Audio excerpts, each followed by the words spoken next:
ឈ្មោះរបស់ម៉ែធរគឺយឺថៃឈ្មោះនេះកុំប្រាប់អ្នកណាឬអារៈណាឡើយតោះទៅត្រឡប់ទៅហាត់សមជាមួយម្ដាយធរខ្ញុំមិនអាចទៅបានទេខ្ញុំត្រូវរងចាំអស្តវេតមុនលើថ្មទុំសិន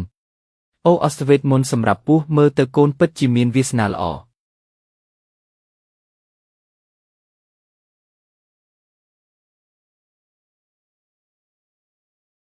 ឥឡូវនេះកូនអាចបំលែងបានតែពាក់កណ្ដាលខ្លួនប៉ុណ្ណោះបន្ទាប់ពីស្រូបយកអស្តវេតមុននេះរួចកូននឹងអាចបំលែងជាមនុស្សបានភ្លាមមិនចាំបាច់ហាត់សម្រាប់ឆ្នាំទៀតទេអញ្ចឹងកូនរងចាំនៅទីនេះចុះក្រោយស្រូបយកអស្តវេតមុនរួចកូនក៏ត្រូវចូលសំងំរដូវរងាហើយឆ្នាំក្រោយរដូវផ្ការីកម្ដាយធរនឹងមកទទួលកូនបានខ្ញុំនឹងស្ដាប់ម្ដាយធរមកមើល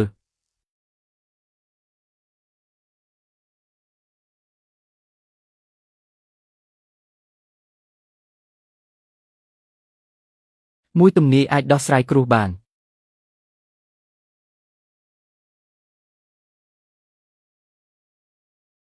អ្នកទាំងពីរម្នាក់ទៅសាកល្បងមើលគាត់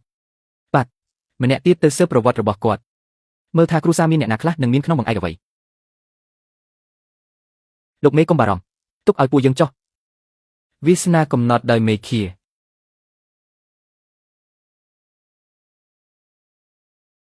សុកទុកខ្ញុំដឹងមុនលោកបងអ្នកចាប់ឧក្រិដ្ឋជាមកទូទីមែនទេពួកគ្រូទីបោកប្រាស់បែបនេះខ្ញុំឃើញច្រើនហើយតែហ៊ានមករករឿងអ្នកចាប់ឧក្រិដ្ឋមានតែឯងម្នាក់ម៉េចឯងមើលដឹងមែនខ្ញុំប្រាប់ទុកជាមុនបើទីមិនត្រូវកុំបន្ទោសខ្ញុំដែលវាបំបីទប់ឯងបានជាការពិតដាក់ប្រាក់ជាមុនមិនដឹងលោកបងចង់ទីរឿងអ្វីទីមើលថាថ្ងៃនេះខ្ញុំនឹងជួបរឿងអ្វីថ្ងៃស្អែករសៀលអ្នកនឹងលង់ទឹកស្លាប់នៅទន្លេឈៀវឡានក្នុងភូមិហ៊ីវ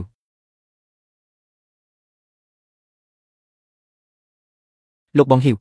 ប៉ុន្មានថ្ងៃនេះសូមកុំទៅទន្លេឈៀវឡានឲ្យសោះត្រូវចាំឲ្យច្បាស់គ្រូទីម្នាក់នេះមិនបានដឹងថាខ្ញុំត្រកូលហ៊ីវខ្ញុំមិនដែលប្រាប់ទេថែមទាំងដឹងថាថ្ងៃនេះខ្ញុំក្រុងទៅចាប់ត្រីនៅទន្លេឈៀវឡានហើយអ្វីខ្ញុំមិនអាចទៅទន្លេឈៀវឡានមិនអាចនិយាយបានបើមិនទៅចាប់អណ្ដើកមកពើខ្លួនទេ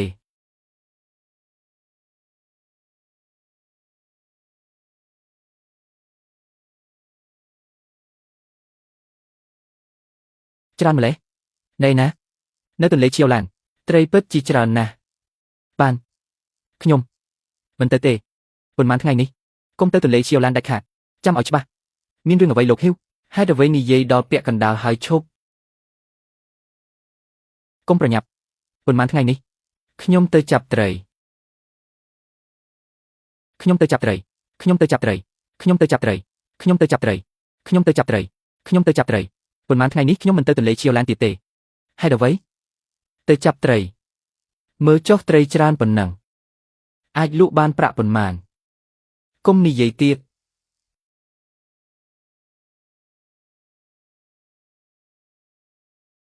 ខ្ញុំត្រីច្រើនបែបនេះ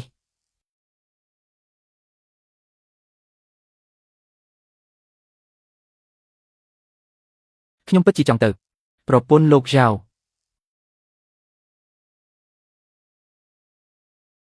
អ្នកកំពុងកាន់ទុកឲ្យអ្នកណាលោកបងវូមានរឿងអ្វីកើតឡើងមុននេះបន្តិចខ្ញុំទើបតែជួបគាត់ថែមទាំងហៅខ្ញុំទៅចាប់ត្រីនៅទន្លេឈៀវឡានផងលោកវូពាក្យបែបនេះនិយាយមិនបានទេយប់មិញលោកឆៅទៅចាប់ត្រីហើយបានលង់ទឹកស្លាប់នៅទន្លេឈៀវឡានព្រឹកនេះសាកសពទើបតែត្រូវគេយកត្រឡប់មកវិញខ្លួនត្រជាក់ស្ដុកទៅហើយធ្វើម៉េចអាចទើបហៅអ្នកទៅចាប់ត្រីបានអីចឹងមុននេះដែលខ្ញុំជួបជាមនុស្សឬខ្មោច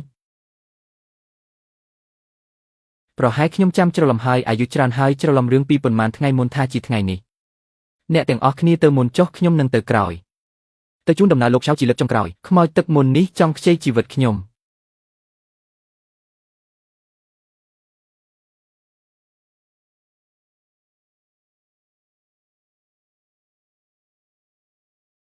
លោកបងហ៊ីវអ្នកកំពុងធ្វើអ្វីសូមអរគុណលោកខៅដែលបានជួយជីវិតខ្ញុំបើមិនមែនដោយសារលោកខៅទូទីបានយ៉ាងត្រឹមត្រូវហើយដាស់តឿនខ្ញុំជាមុនខ្ញុំប្រហែលជាបានស្លាប់ក្រោមដៃខ្មោចទឹកនៅទន្លេឈៀវឡានតាំងពីម្សិលមិញប្រហែលជាមិនអាចរស់ដល់ថ្ងៃនេះទេនិយាយតាមត្រង់ខ្ញុំជាមន្ត្រីចាប់ឧក្រិដ្ឋក្រមបង្គាប់ប្រធានចាប់ឧក្រិដ្ឋខេនឆេងម្សិលមិញគាត់ជាអ្នកឲ្យខ្ញុំមកសាកល្បងសមត្ថភាពរបស់លោកខមិននឹកស្មានថាស្ទើរតែបាត់បង់ជីវិតដូច្នេះហើយបងហ៊ីវកុំបារម្ភ បងថ្លៃរបស់ខ្ញុំជាមន្ត្រីទទួលភ្ញៀវនៃសាលាការថ្ងៃនេះអ្នកទៅសាលាការជួបគាត់សិនហើយប្រាប់រឿងដែលបានជួបខ្មោចទឹកកាលពីម្សិលមិញរីកាគ្រប់យ៉ាងជូនប្រធានថេនបានខ្ញុំនឹងស្ដាប់លោកខុស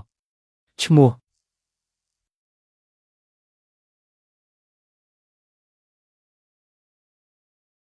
អាយុស្រុកកំណើតអាសយដ្ឋានរីកាម្ដងមួយប្រធានវាយបុរសនោះឈ្មោះឆាវែនអាយុ19ឆ្នាំស្រុកកំណើតលេងសែនបច្ចុប្បន្នរស់នៅផ្ទះលេខ3ផ្លូវអណ្ដូងទឹកជាធម្មតារកស៊ីមើលហុងស៊ុយនឹងទីជោគវាសនាយល់ថាមានសមត្ថភាពខ្លាំងឡោះហីហេតុអ្វីមើលទៅដូចជានៅតែភ័យខ្លាចម្សិលមិញឲ្យអ្នកទៅសាកល្បងឆាវែនតើមានរឿងអ្វីកើតឡើងឬគុំនិយាយអីម្សិលមិញបើគ្មានឆាវែនខ្ញុំស្លាប់បាត់ហើយខ្ញុំធ្វើតាមបញ្ជារបស់លោកទៅសាកល្បងគាត់តែបែរជាជួបខ្មោចទឹកពិតមែនស្ទើរតែត្រូវវាអូសទៅសំណាងល្អឆាវែនបានប្រមានជាមុនទើបខ្ញុំរួចជីវិតអ្វីដែលអ្នកនិយាយជាការពិតឬShen Peter ខ្ញុំនិយាយសុទ្ធតែការពិតហើយបើលោកនៅមានគម្រោងធ្វើអ្វីប្រឆាំងលោកខុសទៀតសូមកុំឲ្យខ្ញុំដឹងទៀតមានន័យអ្វីឡោះអ្នកមិនចង់ធ្វើការនៅសាលាការទៀតទេហ៊ានប្រឆាំងប្រធាន Shen ដោយផ្ទាល់ឡោះអ្នកឈួតហើយអ្នកប្រកាសជាត្រូវគេបោកអ្នកទីនោះច្បាស់ជាមនុស្សបោកប្រាស់អ្នកធ្លាក់ក្នុងអន្ទាក់គាត់ហើយអ្នកទាំងអស់គ្នាថាលោកខេជាមនុស្សបោកប្រាស់ព្រោះអ្នកមិនដឹងសមត្ថភាពពិតរបស់លោកខុសម្យ៉ាងទៀតបងថ្លៃរបស់លោកខេគឺជាមន្ត្រីឡៃនៃសាលាការថាខ្ញុំឈួតខ្ញុំថាពួកអ្នកទេដែលមើលមិនឃើញស្ថានភាពបើលោកខុសពិតជាមានសមត្ថភាពមែន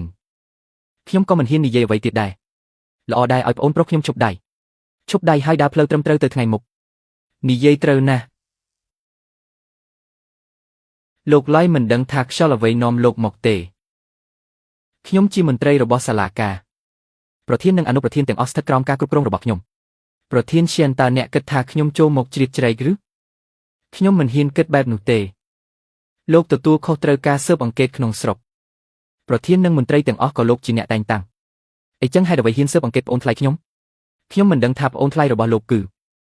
Kevin ដែលអ្នកទើបតែនិយាយអំពីអីហេតុអ្វីអ្នកមិនស៊ើបឲ្យច្បាស់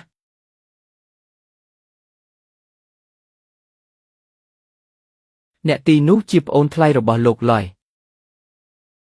រឿងដែលប្រធាន Shen ចង់ស៊ើបមិនពាក់ព័ន្ធនឹងពួកយើងទេខ្ញុំមានភ្នែកតែមើលមិនស្គាល់អ្នកធំគ្រាន់តែមើលមិនស្គាល់អ្នកធំប៉ុណ្ណោះឬរសៀលនេះខ្ញុំនឹងរៀបចំអំណោយទៅសុំទោសលោកខដោយផ្ទាល់មិនចាំបាច់ទេប្អូនប្រុសអ្នកបង្ករឿងតាមផ្លូវគួរតែអប់រំគាត់អប់រំមែនឥឡូវប្រាប់ខ្ញុំលម្អិតពីរឿងប្អូនទី7របស់ខ្ញុំមិនដឹងថាពូក្រហមតូចនោះពិសេសត្រង់ណាទេទីជោគវាសនាឲ្យនាងម្ដងស្រាប់តែបានយ៉ាងឆេ400ចិនលោកខេសុំទីជោគវាសនាឲ្យខ្ញុំម្ដងបានទេបានចង់ទីរឿងអ្វីប្អូនថ្លៃ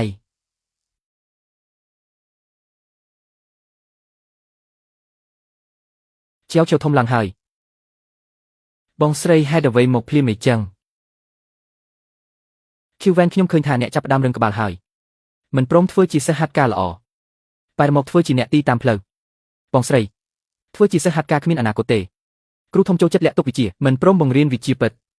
ខ្ញុំដឹងតែបញ្ជូនអ្នកទៅហាត់ការគឺដើម្បីកែច្រិតខ្ជិលរបស់អ្នកឥឡូវមកធ្វើជាអ្នកបោកប្រាស់តាមផ្លូវមានអនាគតឬបងស្រីខ្ញុំមិនមែនជាអ្នកបោកប្រាស់ទេរបស់ខ្ញុំនេះគឺជាវិជ្ជាសម្ងាត់ដែលលោកតាចម្លែកម្នាក់បង្រៀនខ្ញុំចាំបន្តិចខ្ញុំនឹងទីឲ្យបងហើយបងនឹងដឹងជប់និយាយទៅបងថ្លៃអ្នកមានរឿងចង់សួរអ្នកថ្ងៃនេះទៅញ៉ាំបាយផ្ទះខ្ញុំអ្នកទាំងអស់គ្នារងចាំសិនខ្ញុំទៅទិញនំខ្លះដំបូងគិតថាប្អូនប្រុសទីគេបោកប្រាស់រស់នៅក្រលំបាកមិននឹកស្មានថាសុខភាពគាត់មើលទៅល្អជាងមុនច្រើនថែមទាំងមានលុយទិញអំណោយហើយចេះរបៀបតាក់ទងមនុស្សច្រើនជាងមុនបងស្រីបងថ្លៃណែណាគាត់ទៅសាលាហើយអ្នកនៅលេងជាមួយឆាវទៅខ្ញុំទៅមើលថាម្ហូបរៀបចំដល់ណាហើយបាន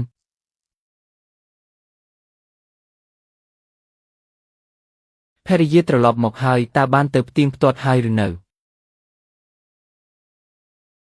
ជាវហ្វេននាងពិតជាកំពុងទីជោគជាតិតាមផ្លូវបោកមនុស្សមែនខ្ញុំបានរកឃើញជាវហ្វេននៅផ្សារពិតជាកំពុងបើកតូបទីជោគជាតិមែនប៉ុន្តែនាងបានផ្លាស់ប្ដូរច្រើនណាស់មិនត្រឹមតែរាងកាយរឹងមាំឡើងទេសូម្បីតែនិយាយក៏រលូនដែរពេលមកក៏ទិញអំណោយមកជាពិសេសតែនាងប្រញាប់ធ្វើជាអ្នកបោកប្រាស់ខ្ញុំជាមន្ត្រីជាន់ខ្ពស់តែប្អូនទី7បែរជាបោកមនុស្សតាមផ្លូវខ្ញុំអាម៉ាស់ណាស់ជាវហ្វេនបាននិយាយហើយនាងមានគ្រូបង្រៀនពិតប្រាកដ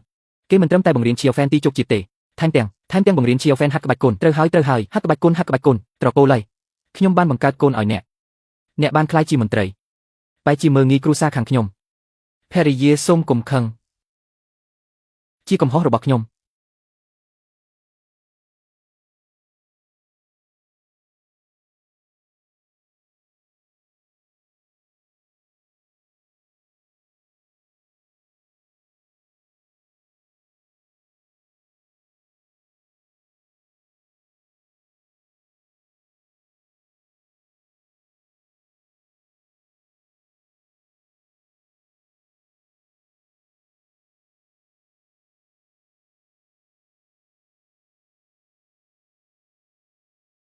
បងថ្លៃមើលទៅហាក់ដូចជារបួសមិនស្រាល